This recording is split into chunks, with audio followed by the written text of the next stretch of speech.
buying your very first home. I mean, it's one of the biggest goals you can have, right? But it can feel, a little intimidating. The good news is, it doesn't have to be. We're going to lay out a clear blueprint to turn what seems like a really complex process into a simple, step-by-step plan. So, let's just ask the big question right up front. Maybe you've been dreaming about it for a while, saving up, or maybe you just woke up one day and decided, this is the year.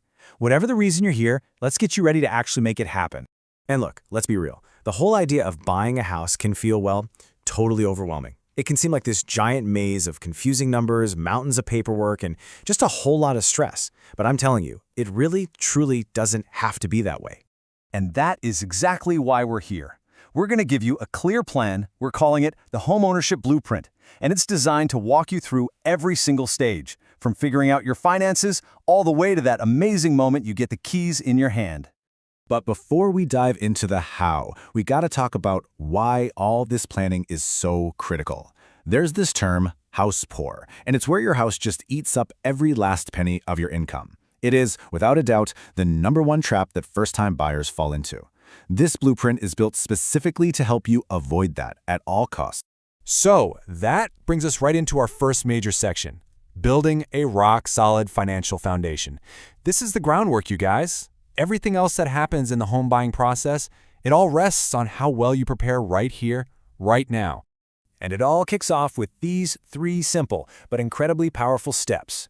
First, you've got to know where you stand, so pull your credit report. See what's on there. Second, get laser-focused on paying down high-interest debt. I'm talking credit cards, personal loans. And third, this is a big one. While you're doing all this, you need to hit the pause button on any new credit. Seriously, no new car loans, don't open that new store credit card. Stability is the name of the game. So, what's the goal here? What are you aiming for? Well, while you can get a mortgage with a lower score, the magic number is really 740 or higher. That's the score that's going to unlock the best possible interest rates. Getting to that number could literally save you tens of thousands of dollars over the life of your loan. It's a huge deal. Okay, next up is your cash. And listen, it's not just about the down payment. That's a huge misconception. You really need to think about 3 separate buckets of money. You've got the down payment, of course, which can be anywhere from 3 to 20%. Then you've got closing costs. That's for taxes, fees, all that stuff, which can be another 2 to 5%. And finally, the one people always forget, a completely separate emergency fund with 3 to 6 months of your living expenses. That's your safety net. Do not drain it to buy the house. And this brings up a really important point. There's a huge difference between what a bank says you can borrow and what you can actually truly afford. A lender might approve you for a loan that takes up, say, 40% of your income. But a much safer, smarter rule of thumb is to keep your total housing costs, and that's your mortgage, taxes, and insurance combined, at or below 25 to 30% of your gross monthly income. That right there is the secret to not ending up house poor. All right, so once your finances are getting into shape, it is time to assemble your team and get the official paperwork rolling. You absolutely do not have to do this alone. In fact, you really, really shouldn't. Now, this is something that trips up so many first-time buyers, so let's clear it up. A pre-qualification? That's basically just a quick guess from a lender. But a pre-approval? That's the real deal. That means the lender has actually gone through your finances, they've verified your income, they've checked your credit, it's a real commitment, and it shows sellers that you are a serious buyer who can actually close the deal. In today's market, it's pretty much non-negotiable. And hey, don't just assume there's only one kind of loan out there for you. You've got options. Beyond the standard conventional loans, you've got FHA loans, which are backed by the government. If you're eligible, there are even zero down payment loans like VA for veterans or USDA for certain rural areas. And always ask your lender about state or local grants for first-time buyers. I mean, it could literally be free money. The other key player on your team is your real estate agent. And a great agent does so much more than just show you houses. They are your guide and honestly, your defender.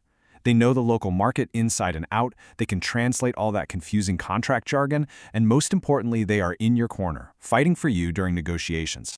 All right, finances are looking good, your team is ready to go, now comes the fun part, the search. But we're not just going to go looking at random houses, we're going to be strategic. We're going to figure out what you actually need before you start falling in love with a bunch of places. And here is, hands down, one of the most important things you can do. Make a list of your must-haves versus your nice-to-haves before you ever step foot in an open house. Your must-haves are the non-negotiables, right? The number of bedrooms you need, a commute under 45 minutes. The nice-to-haves are the fun bonuses, like that cool kitchen or a fireplace. This list will keep you grounded and stop you from making an emotional decision on a pretty house that just doesn't work for your life. And remember, you're not just buying a building. You are buying a piece of a neighborhood. So you have to do your homework.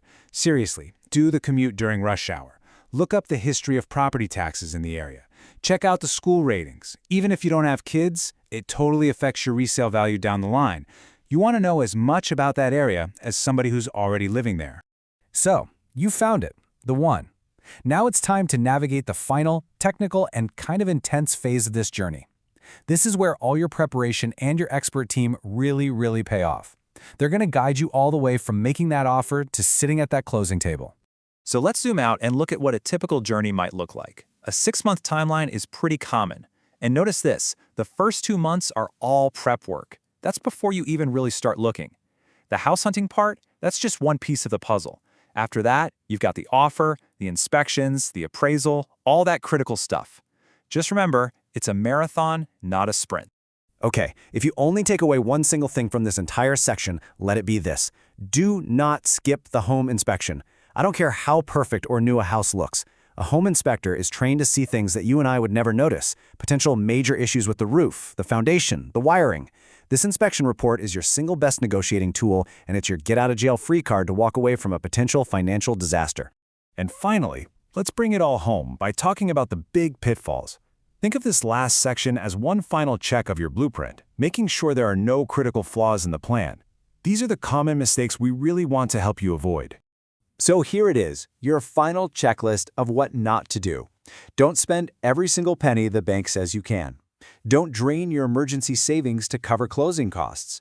Don't forget to factor in ongoing costs like property taxes and HOA fees. And please, don't let your emotions trick you into buying a beautiful house that has a ton of problems under the surface. You gotta stick to your blueprint. So there you have it, a clear step-by-step blueprint to help you navigate the path to buying your first home. The plan is all laid out for you, the path is clear, and we've marked all the potential pitfalls. So the only question left is, what are you going to build with it?